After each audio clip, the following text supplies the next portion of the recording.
My name is Dr. Justin Thomas, and I am a neurosurgeon here at McLaren, Northern Michigan. Neurosurgery here is basically the practice of the surgical management of the brain and spine disorders. But in addition to just brain and spine surgery, we also manage a lot of the trauma that comes along with injuries to both the brain and the spine. Jacob was a 32-year-old male who presented to our institution in October of 2022. He had unfortunately been involved in a very severe car accident just down the road on his way up to Harbor Springs. We noticed that we were dealing with a very critical situation. In addition to a spinal cord injury, Jacob had a traumatic brain injury that we knew was going to get worse on us in the coming days of his hospitalization here with us. Unfortunately, he was in such a critical state at that point that we had to hold off on proceeding with his spine surgery because we had to get the rest of his organs and the rest of his body stabilized.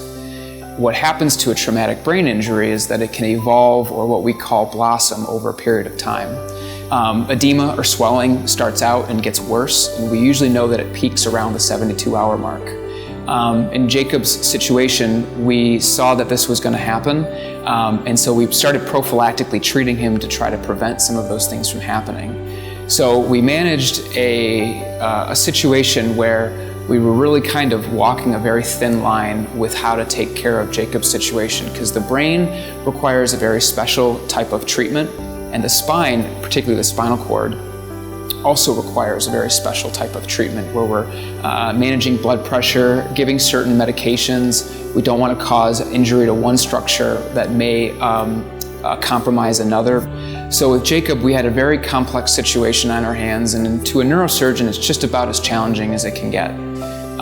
It's a bit sequential, where we know that as the swelling gets worse and as the brain injury gets worse, we add more and more treatments. And at one point, we were almost exhausting pretty much everything that we could do for Jacob. But he's a young guy, and he fought through it, and we got him through what happened with his brain.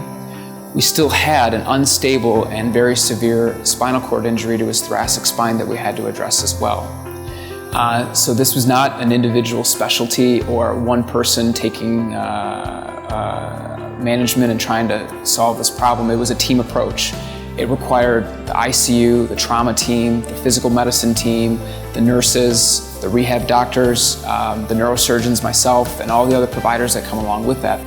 Over a period of time after that, we got him through surgery. He tolerated it like a rock star.